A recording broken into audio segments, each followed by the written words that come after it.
शास्त्री जी के पहले की सरकार की नीति थी सेना पे खर्चा नहीं करना, युद्ध के सामान का उत्पादन नहीं करना, हथियार नहीं बनाने। अब शास्त्री जी ने उलट दिया कि सेना के ऊपर ही सबसे ज्यादा खर्चा करना है और युद्ध के हथियारों के ऊपर खर्चा बढ़ाना है, और जो कारखाने बंद कराए गए हैं उनको फिर से उत्पादन में लगाना है। तो पूरे बजट का लगभग 25% हिस्सा उन्होंने सेना के लिए आवंटित किया। भारत के इतिहास में वो पहले और आखिरी प्रधानमंत्री हैं जिन्होंने बजट का 25% हिस्सा सेना के लिए आवंटित किया और सेना को खुली छूट दी कि आप तैयारी करिए और ऐसी तैयारी करिए कि कल युद्ध लड़ना है, दुश्मन कभी भी फिर आ सकता है, पलटवार कर सकता है। तो सेना में चाक चौबंदी शुरू हुई, सेना में हथियार बनना शुरू हुए, ताकत बढ़ी। और शास्त्री जी ने ये जो नारा लगाया था ना, वो खाली नारा नहीं था, जय जवान, जवानों की जय होनी ही चाहिए, इसके लिए उन्होंने करके दिखा दिया। ताकत बढ़ी, सेना में सब काम फिर अच्छे से शुरू हो गए और सेना की ताकत बढ़ते बढ़ते इतनी बढ़ गई कि 1965 में फिर पाकिस्तान का हमला हुआ, आप सभी जानते हैं। और पाकिस्तान इस गलतफहमी में था कि भारत की सरकार की नीति ऐसी है कि सेना की मदद कम करो, पैसे कम खर्च करो। तो पाकिस्तान इस गलतफहमी में था कि इस समय भारत पर हमला करेंगे तो जम्मू कश्मीर को ले लेंगे हम, क्योंकि भारत की सेना कमजोर है, क्योंकि चीन से पराजित हो चुकी है, क्योंकि चीन से हार चुकी है। तो पाकिस्तान ने 1965 में, माने चीन युद्ध खत्म होने के लगभग 2-2.5 वर्षों में ही पाकिस्तान का हमला फिर हो गया। लेकिन पाकिस्तान को यह नहीं मालूम था कि भारत का प्रधानमंत्री बदल चुका है, भारत की नीतियां बदल चुकी हैं, भारत की सेना बदल चुकी है, सेना की तैयारी बहुत हो चुकी है, हथियार उनके पास बहुत आ गए हैं, गोला बारूद भरपूर है उनके पास। तो जब पाकिस्तान का हमला हुआ ना 1965 में, तो बहुत बुरी पराजय हुई पाकिस्तान की, बुरी तरह से मारा भारत की सेना ने पाकिस्तान को। और आप हैरान हो जाएंगे, हमला शुरू होने के 12 दिन के अंदर पाकिस्तानी सेना के पसीने छूट गए थे। पाकिस्तानी सेना के जो सेना नायक है ना, उन्होंने अपनी आत्मकथा में लिखा है कि 1965 के युद्ध में तो हम ऐसे बुरे फंसे, हमको कल्पना नहीं थी कि भारत की सेना इतनी ताकत से जवाब देगी। हम तो इस कल्पना में थे कि अभी जाके दिल्ली पे कब्जा कर लेंगे हम तो। एक पाकिस्तानी सेना नायक ने मजाक में कह दिया था कि सवेरे की चाय लाहौर में पिए, अब शाम का खाना मैं दिल्ली में खाऊंगा। तो इस कल्पना से आए थे वो तो हमला करने के लिए, लेकिन भारत की सेना की तैयारी इतनी जबरदस्त थी कि दांत खट्टे हो गए। और 12 दिन में पाकिस्तानी सेना का 80% गोला बारूद खर्च हो गया। 12 दिन में इतनी भयंकर लड़ाई हुई, इतनी भयंकर मारामारी हुई। परिणाम क्या हुआ? धीरे धीरे पाकिस्तान को लगा कि अब पीछे हटना ही पड़ेगा। और भारत की सेना ने जब मारना शुरू किया था ना पाकिस्तानी सेना को, तो लाहौर तक इलाका कब्जे में ले लिया। फिर लाहौर तक भारत की सेना पहुंच गई 1965 में। अब पाकिस्तान का डर बढ़ गया कि ये लाहौर गया हाथ से, फिर कराची गया, फिर इस्लामाबाद गया, फिर हैदराबाद गया, अब बचेगा क्या? तो पाकिस्तान भागकर अमेरिका के पास पहुंचा और अमेरिका के राष्ट्रपति को गुहार लगाई और उनसे कहा कि मुझे बचाओ, हमें बचाओ। अब भारत तो कब्जा कर लेगा पूरा, उनकी सेना लाहौर तक पहुंच गई है। तब अमेरिका ने भारत के प्रधानमंत्री को कहा, तो भारत के प्रधानमंत्री ने कहा कि मैं कुछ नहीं कर सकता, हमला मैंने नहीं किया था, हमला पाकिस्तान ने किया था, अब मुझे उसका पूरी ताकत से जवाब देने का अधिकार है, इसलिए मैं मेरी सेना को पीछे नहीं बुला सकता। तो अमेरिका परेशान हो गया। और अमेरिका श्री लाल बहादुर शास्त्री जी को जानता था कि ये व्यक्ति दबाव में नहीं आने वाला है। क्यों? एक घटना उसके पहले घटित हो चुकी थी। शास्त्री जी जब प्रधानमंत्री बने ना, तो अमेरिका से लाल रंग का गेहूं आता था इस देश में। एक योजना चलती थी, आप में से कई बुजुर्ग लोगों को मालूम होगा, आपने तो देखा भी होगा, शायद खाया भी होगा वो गेहूं। लाल रंग का गेहूं आता था। PL 480 नाम की एक योजना चलती थी। पी का मतलब होता है पब्लिक, एल का माने होता है लॉ और 480।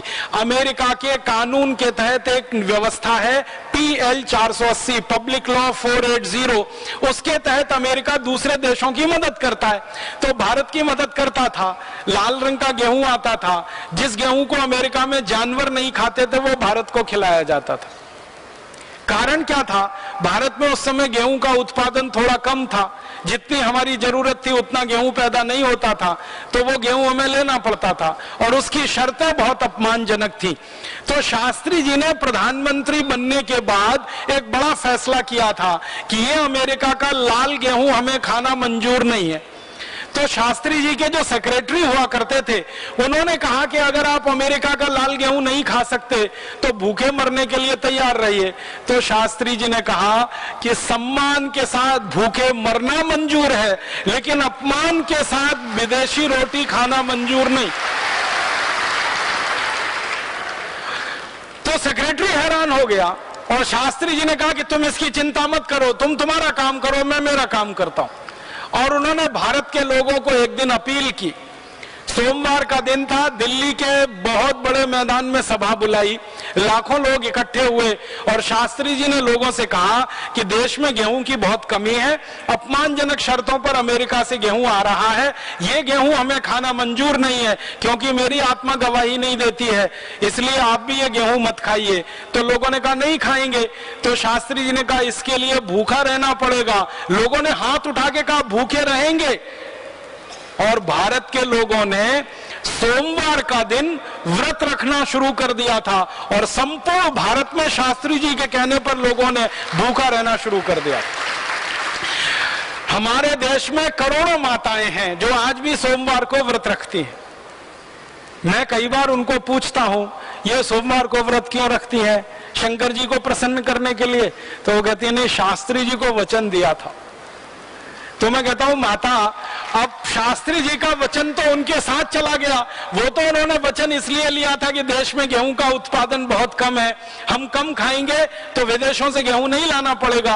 अब तो देश में भरपूर गेहूं पैदा हो रहा है और इतना पैदा हो रहा है कि हम खाएं, हमारे पड़ोसियों को खिलाएं और उससे ज्यादा चूहों को खिलाएं। हमारे देश में 2 करोड़ टन गेहूं तो चूहे खा जाते हैं हर साल, तो अब गेहूं की कोई कमी नहीं है। लेकिन वो माता जी टस से मस नहीं होती, वो कहती है नहीं नहीं, सोमवार को तो व्रत ही रखना है क्योंकि शास्त्री जी को वचन दे दिया। माने भारत के लोग कितने पक्के हैं कि शास्त्री जी को कभी वचन दिया 1965 में और उस वचन को निभा रहे हैं सन 2010 में। तो ऐसे करोड़ों भारतवासियों के संकल्प से 2 बातें हुई। एक तो गेहूं की खपत कम हुई, अमेरिका से गेहूं आना बंद हुआ तो कोई क्राइसिस नहीं खड़ी हुई, और फिर देश में गेहूं उत्पादन की योजना बनी और उसने गेहूं उत्पादन बढ़ा दिया। तो शास्त्री जी ऐसे व्यक्ति थे, तो अमेरिका को मालूम था कि इस व्यक्ति के ऊपर दबाव नहीं पड़ने वाला, तो अमेरिका ने शास्त्री जी के सबसे नजदीकी मित्र को पकड़ा और वो थे सोवियत संघ के राष्ट्रपति। सोवियत राष्ट्रपति उस समय जो थे उनको शास्त्री जी से काफी नजदीकी थी, लगाव था। उनको पकड़ा और कहा कि शास्त्री जी को रोको, नहीं तो पाकिस्तान तो गया, और पाकिस्तान गया तो अमेरिका की भविष्य की सारी योजनाएं गई। और भारत की सेना चूंकि लाहौर तक पहुंच गई है इसलिए अब ज्यादा देर नहीं है। तब शास्त्री जी के ऊपर सोवियत संघ का दबाव पड़ा। फिर सोवियत संघ के दबाव में शास्त्री जी ने युद्ध विराम करवाया। युद्ध विराम के बाद शास्त्री जी ने पाकिस्तान के साथ एक समझौता किया। वो समझौता करने के लिए वो ताशकंद गए और ताशकंद के समझौते में जो तय हुआ वो ये कि भारत की सेना ने जितना इलाका जीत लिया है वो पाकिस्तान को वापस कर दिया जाए और बदले में पाकिस्तान भारत के ऊपर कभी भी भविष्य में हमला नहीं करेगा, ऐसा वायदा करता है।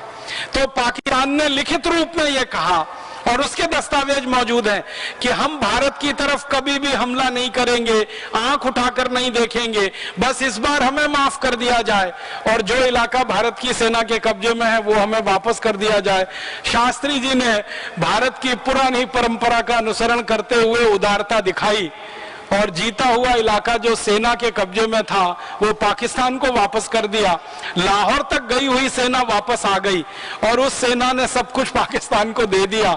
उसके बाद हम शांत हो गए शास्त्री जी के साथ एक दुर्घटना हो गई कि इस समझौते को करने के लिए जब वो ताशकंद गए थे तो 8 दिन तक लगातार पाकिस्तान के प्रधानमंत्री और उनकी मंत्रिमंडल के वरिष्ठ लोगों के साथ जो वार्ता चली, 9वें दिन वार्ता पूरी हो गई थी और वो दिन था 10 जनवरी का। रात को शास्त्री जी आराम से सोए, लेकिन रात को जब वो सोए तो अगले दिन सुबह नहीं उठे। क्या हुआ? वो रात को सोते थे तो दूध पीते थे, ये उनका नियम था, और वो दूध उनका नौकर उनको बना के देता था। तो शास्त्री जी के साथ उनका रसोइया गया था इस काम के लिए, लेकिन उस रसोइये का ताशकंद में अपहरण कर लिया गया और अपहरण करके एक नकली रसोइये को शास्त्री जी के यहाँ भेज दिया गया और उस नकली रसोइये ने शास्त्री जी के दूध में जहर मिला दिया और वो जहर मिला दूध पीकर उनकी मृत्यु हो गई। जब उनका मृत शरीर वापस आया इस देश में तो पूरा नीला और काला पड़ा हुआ था। और दुख और दुर्भाग्य की बात यह है कि भारत की सरकार ने शास्त्री जी की मृत्यु के बारे में सारी दुनिया को जो कारण बताया, और शायद आपने भी वो सुना होगा, वो ये कि शास्त्री जी की हृदय गति रुकने से मृत्यु हो गई। हार्ट अटैक बताया गया पूरे देश को, मीडिया में, अखबार में, टेलीविजन पे, रेडियो में खबर चली और बार बार एक ही खबर दिखाई गई कि शास्त्री जी की हृदय गति रुकने से मृत्यु हुई। जब कारण पूछे गए सरकार के लोगों से कि शास्त्री जी की हृदय गति कैसे रुक सकती है, क्योंकि उनका ना ब्लड प्रेशर हाई था, ना उनका कोलेस्ट्रॉल हाई था, ना उनका ट्राइग्लिसराइड हाई था, वो एकदम स्वस्थ थे, तंदुरुस्त थे। जब गए थे तो सब कुछ सामान्य था, क्योंकि आप तो जानते हैं प्रधानमंत्री का हर दिन चेकअप होता है।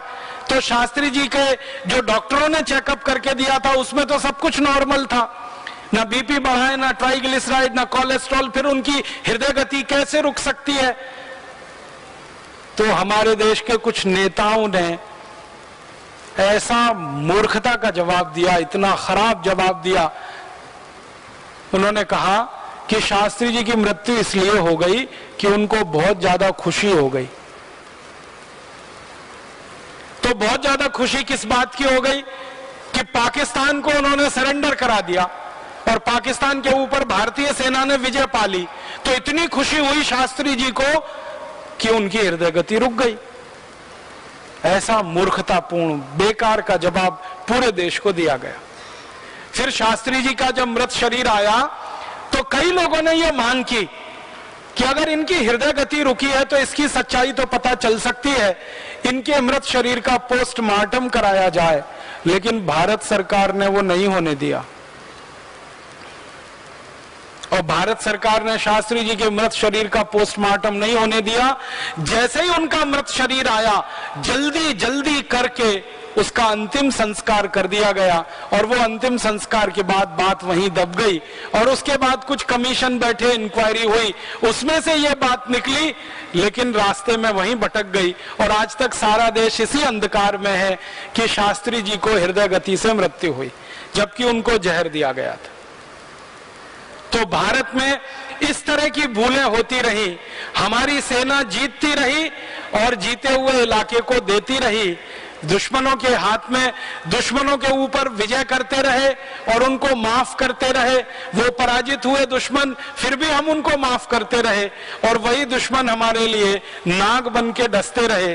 वो स्थिति आज हमारे देश में है पाकिस्तान के द्वारा जो हो रहा है। तो हमारे देश में आजादी के पिछले 63 वर्षों में ऐसी राजनीतिक भूलें हुई हैं।